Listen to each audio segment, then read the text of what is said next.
चलो भैया, घटना चक्र क्या पढ़ाना है हमको? वाक्यांशों के लिए एक शब्द है ना, घटना चक्र से। तो चलिए देखिए, पहला क्वेश्चन इसका लिखा हुआ है कि जिस पुरुष की पत्नी साथ नहीं है। आपका जो प्रश्न है वो बोर्ड पे दिख रहा होगा आपको कि जिस पुरुष की पत्नी साथ नहीं है। ऑप्शन है आपत्नीक है, वियोग है, वियोगी या सॉरी वियोगी है, विदुर है या अविपत्नीक है। तो क्या होता है वो?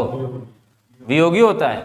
अबे वियोगी वो होता है जो किसी के वियोग में दुखी होता है, समझे? उसको वियोगी कहा जाता है, जो वियोग में दुखी होता है। और विदुर कौन होता है? जिसकी पत्नी, हाँ, जिसकी पत्नी मर गई है उसको कहते हैं विदुर। और जिसका पति मर जाता है उसको क्या कहते हैं? विधवा ना। अब यहाँ ये बात ही आती, या तो विपत्नीक होगा या आपत्नीक होगा। तो सुनो, होगा क्या इसका आंसर? विपत्नीक होगा। जिसकी पुरुष की पत्नी उसके साथ नहीं रहती है उसको क्या कहते हैं? विपत्नीक कहते हैं। आपत्नीक वो होता है जिसकी पत्नी ही नहीं है। बात समझ में आया? जिसकी पत्नी नहीं है, रंडवा, है ना, एक शब्द होता है।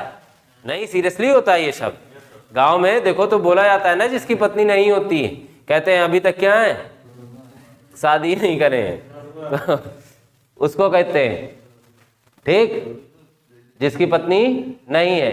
चलो उतार लो, फिर अगला प्रश्न देखते हैं। चलो अगला प्रश्न देखो, अगला क्या लिखा हुआ है? हाथी की पीठ पर रखे जाने वाला आसन, वो क्या कहलाता है? वो कहलाता है हौदा।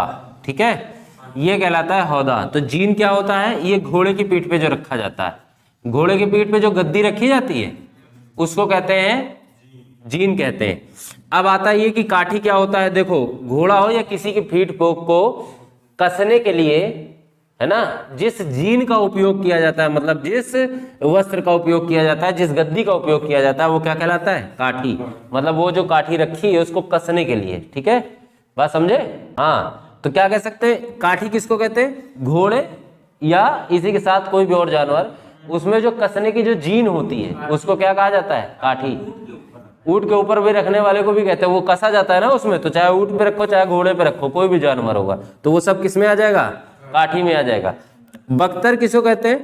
देखो, बख्तर तुमने अगर पुरानी फिल्में देखी होंगी, नहीं, पुरानी फिल्में देखो तो उसमें लोहे का एक कवच बनाया जाता है, समझे? लोहे का पूरा एक कवच बनता है जालीदार, ताकि मतलब तुम्हें तलवार वलवार से बचत हो सके, समझे?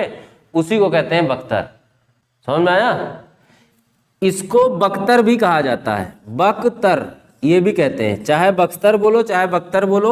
ये कब होता है? बाहुबली पिक्चर देखे हो? लड़ाई के समय पहनता नहीं है लोहे का जालीदार कवच, उसी को कहते हैं। वो क्या कहलाता है? बख्तर कहलाता है। अगला प्रश्न लिखो। अगला प्रश्न क्या है? अगला है जो प्रमाण से सिद्ध ना हो सके उसको क्या कहा जाता है? अप्रमाणित, अप्रमेय या अपरिमित या अनप्रमाणित। देखो, उसको कहा जाता है अप्रमेय। हरदेव बहारी में आप अगर देखो, हरदेव बहारी की किताब में इसको ये भी लिखा हुआ है कि जिसे मापा ना जा सके, है ना, जिसे मापा ना जा सके, तो वो भी हरदेव बहारी की किताब में लिखा हुआ है। तो उसको भी क्या कहा जाता है? अप्रमेय। फिलहाल यहाँ पर यही सही होगा कि जो प्रमाण से सिद्ध ना हो सके उसको क्या कहते हैं? अप्रमेय कहा जाता है। तो बात यह आती है कि अप्रमाणित क्या होता है, अपरिमित क्या होता है, और जो है क्या बोलते हैं, अनप्रमाणित क्या होता है। तो अपरिमित क्या होता है? जो मापा ना जा सके, है ना।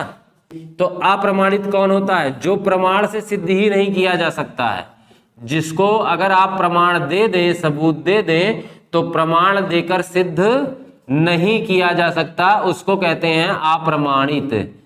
अगला प्रश्न देखिए। अगला प्रश्न आपका क्या है? जो जुड़ा मिला ना हो। तो जो जुड़ा मिला नहीं होता है उसे भैया कहा जाता है असंहत। क्या कहा जाता है?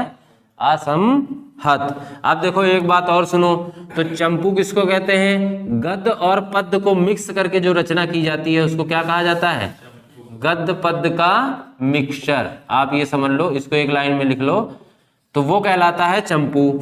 अब आता है संभूत क्या होता है, अनुभूत क्या होता है। तो देखो, अनुभूत तो वही होता है जिसकी क्या करते हैं? अनुभूति करते हैं। क्या करते हैं? अनुभूति होती है। अब संभूत किसको कहते हैं? संभूत उसको कहते हैं जो एक साथ उत्पन्न होते हैं, एक साथ उत्पन्न होने वाले, समझे? अगला प्रश्न है जो रूढ़ियों में विश्वास करता हो। तो तो रूढ़ियों में विश्वास करने वाला कहलाता है रूढ़िवादी। क्या कहलाता है? रूढ़िवादी। परंपरावादी कौन होगा? वो जो परंपराओं में विश्वास रखता होगा, समझे। अब उसके बाद आता है रूढ़िबद्ध। रूढ़िबद्ध का मतलब होता है जो रूढ़ियों में बंधा हुआ है, बात समझे, वो रूढ़ियां तोड़ के बाहर नहीं आ सकता है, ठीक है, वो होता है रूढ़िवादी। और रूढ़ियों में बंधा हुआ व्यक्ति कौन होता है? ज्यादातर अंधविश्वासी होते हैं, बात समझे। धर्म को मानना बहुत अच्छी बात है, लेकिन अंधभक्त हो जाना बहुत बेवकूफी भरी बात होती है, बात समझे। अगला देखिए, रूढ़िवादिता क्या होती है? रूढ़िवादिता का मतलब होता है कोई परंपरागत मान्यता है और उसको आप मानते चले आ रहे हैं, तो ये कहलाता है रूढ़िवादिता कहलाता है। तो समझ में आ गया? प्रश्न क्या है आपका? जो रूढ़ियों में विश्वास करता हो वो कौन होता है? रूढ़िवादी होता है। परंपरावादी कौन होता है? जो परंपरा में विश्वास रखे। रूढ़िबद्ध कौन होता है? जो रूढ़ियों से बंधा हो। और रूढ़िवादिता कौन क्या होती है? कोई परंपरागत बातों को मानते चले आना। ये पूरा सिद्धांत क्या कहलाता है? रूढ़िवादिता का सिद्धांत कहलाता है। ये प्रश्न समझ में आ गया कि नहीं आ गया? तो बस आज के लिए इतना ही, बाकी मिलते हैं कल क्लास में। और ऑनलाइन जो भी छात्र हमारी वीडियोस को देख रहे हों, यदि उन्हें अच्छा लगे तो कृपया लाइक, शेयर और सब्सक्राइब अवश्य करें। तब तक के लिए धन्यवाद। जय हिंद, जय भारत।